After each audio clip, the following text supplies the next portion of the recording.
For you, those that are guests today, I don't normally do this. This is very unusual, I promise you. But there were, from the Gospel of Luke. Now, on that same day, two of them were going to a village called Emmaus, about 7 miles from Jerusalem, and talking with these things about all these things that had happened. While they were talking and discussing, Jesus himself came near and went with them, but their eyes were kept from recognizing him. And he said to them, "What are you discussing with each other while you walk along?" They stood still, looking sad. Then one of them, whose name was Cleopas, answered him, "Are you the only stranger in Jerusalem who does not know the things that have taken place there in these days?" Jesus asked them, "What things?" They replied, "The things about Jesus of Nazareth, who was a prophet, mighty in deed and word before God and all the people, and how our chief priests and leaders handed him over to be condemned to death and crucified him. But we had hoped that he would be the one to redeem Israel." Yes, and besides all this, it's now the 3rd day since since these things took place, and some of the women of our group astounded us because they were at the tomb early this morning and they did not find his body. They came back and told us that they had seen a vision of angels who said that he was alive. Some of those who were with us went to the tomb and found it just like the women had said, but they didn't see him. Then Jesus said to them, "Oh, how foolish you are, and how slow of heart to believe all the prophets have declared. Was it not necessary that the Messiah should suffer these things and then enter into glory?" Then, beginning with Moses and all the prophets, he interpreted to them the things about himself in all the scriptures. As they came near the village to which they were going, he walked ahead as if he were going on. But those with him urged Jesus to stay, saying, "Stay with us, because it's almost evening and the day is now nearly done." So Jesus went in to stay with them. When he was at the table with them, he took bread, blessed it, and broke it, and gave it to them.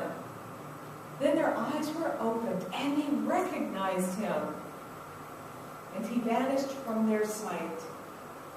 They said to each other, "Weren't our hearts burning while he was talking to us? Weren't our hearts burning as he talked about scriptures and told us what they meant?" And they got up and they returned to Jerusalem. And they found the 11 and their companions gathered together. And they said, "The Lord has risen, and indeed, and he has appeared to Simon."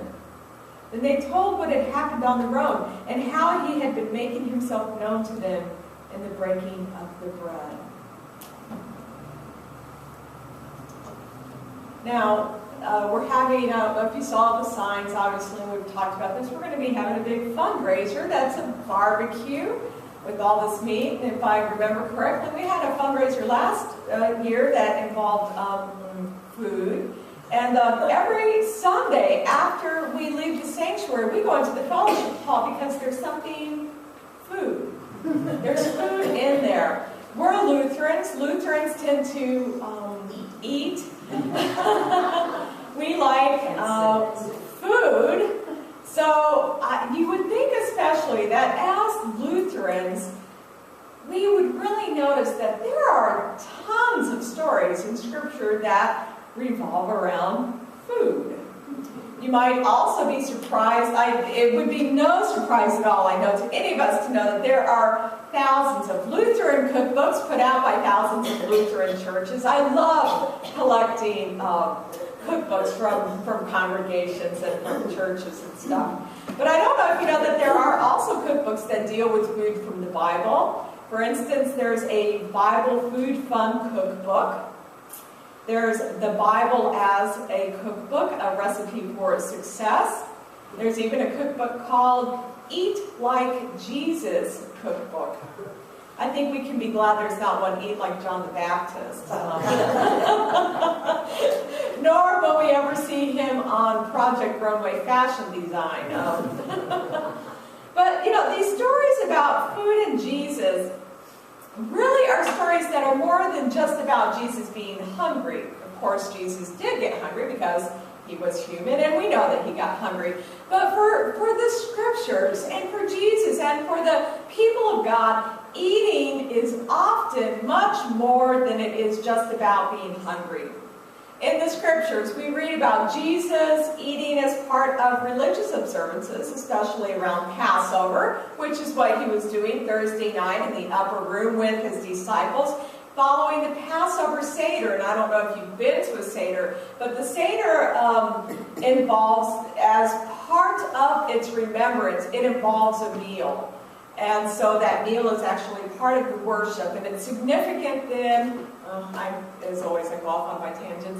It's significant that we say that he took the cup of wine after supper. Because in a Passover Seder, I think there are 7 cups of wine that you drink. They each have a different meaning. The one after supper is the cup of salvation. So it is significant when we talk about that. Jesus also, we have stories about him eating because he's a dinner guest. He gets invited over to people's homes and he eats with them. We also have stories where Jesus is actually the host of meals. If you recall, we're limited to 100 or so seating capacity. I can't remember exactly. Jesus fed 4,000. He fed 5,000. Piece of cake, day of feeding that Jesus does. I don't know if you remember, but there are also stories about people that react to Jesus eating.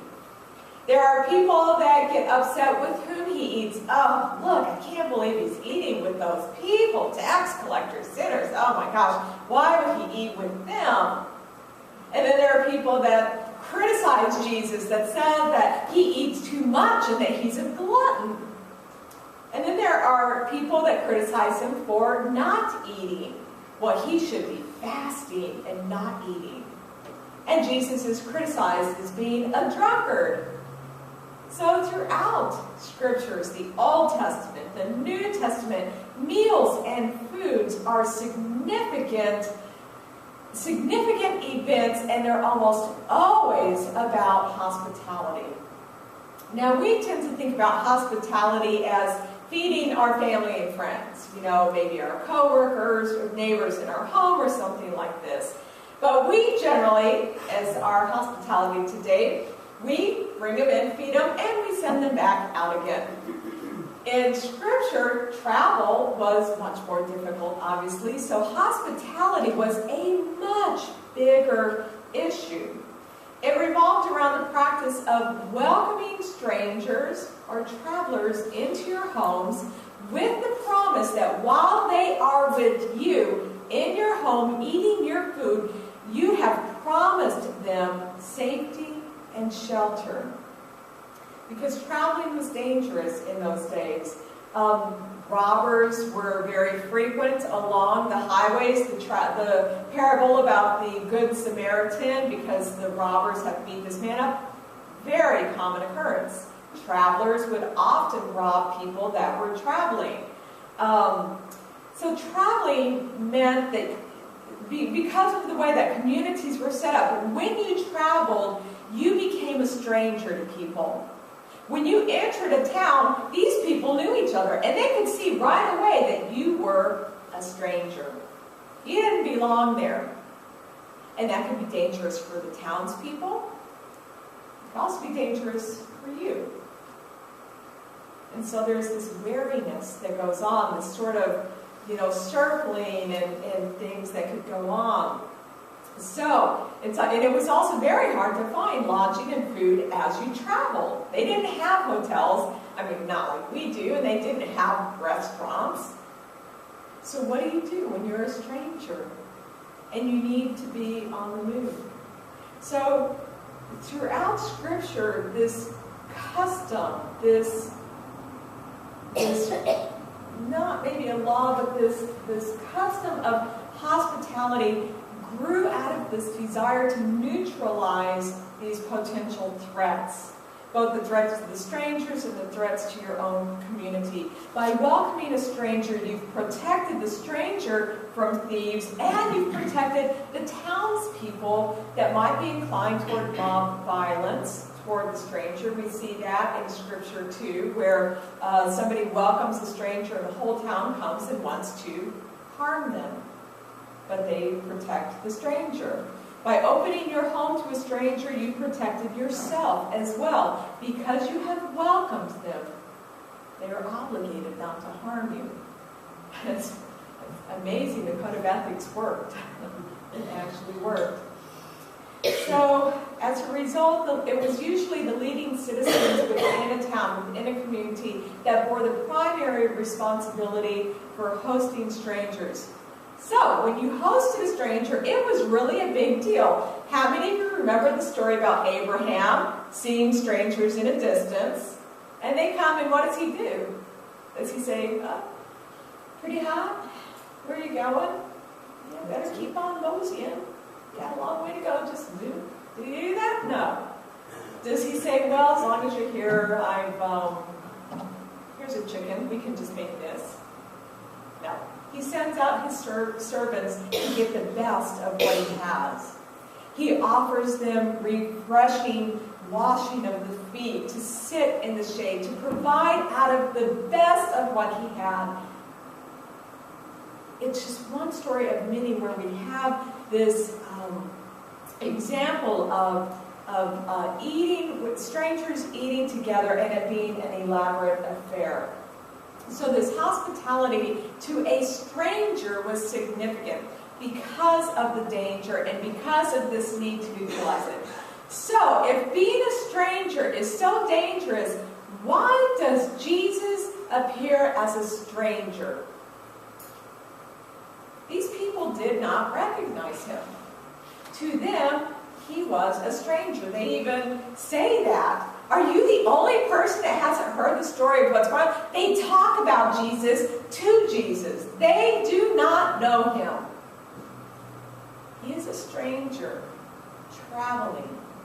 And granted, there are two of them, so maybe they feel a little bit safer, knowing that maybe they can overpower him. But they don't know him. And he seems to be a little bit out of it. Who in Jerusalem hasn't heard about this big deal with Pilate and these crowds and this rabbi who was called a teacher and this whole thing, and people wanted the murderer Barabbas released so that they could kill this little unassuming rabbi who sometimes ate with sinners and tax collectors? How could you not have heard that?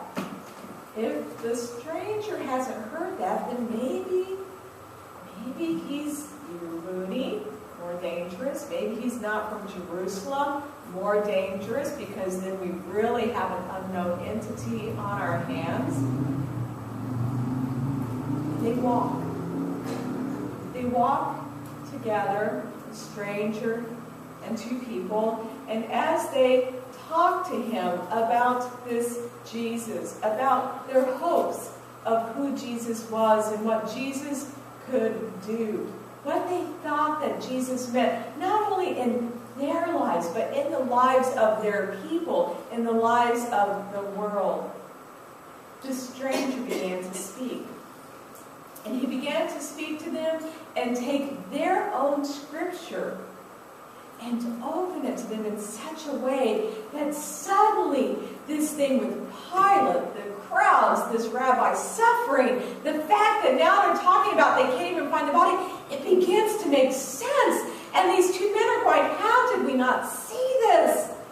Man, this is good stuff. And they get to where they're going, and the stranger starts to move on. And they say, no, stay with us. It's getting dark. It's especially dangerous for you now because it's dark and you're still traveling. Stay with us. You are no longer a stranger. You are now ours, our guest.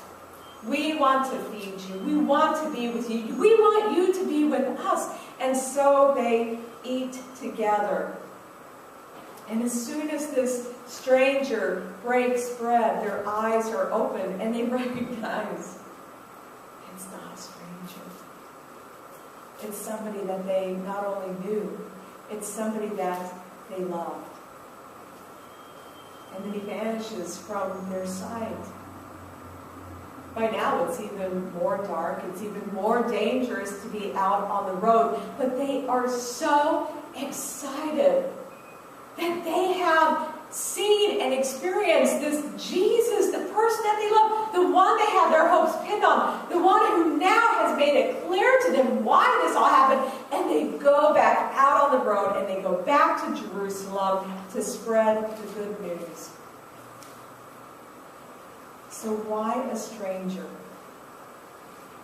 Wouldn't it have been just as dramatic to appear as himself?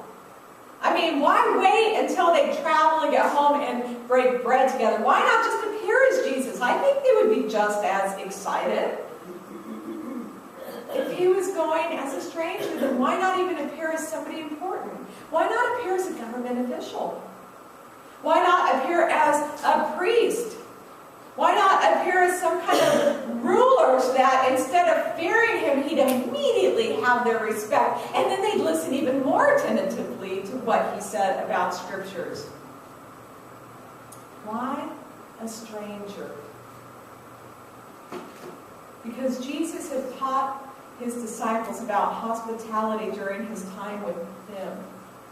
He commissioned them to go out in pairs to depend on the hospitality of people in the villages as they went to spread the word. Jesus said over and over again that being a follower of God showed that as a follower of God, you show God's love by extending love, especially to the stranger, especially to the ones who make you angry, who say things you don't want to hear.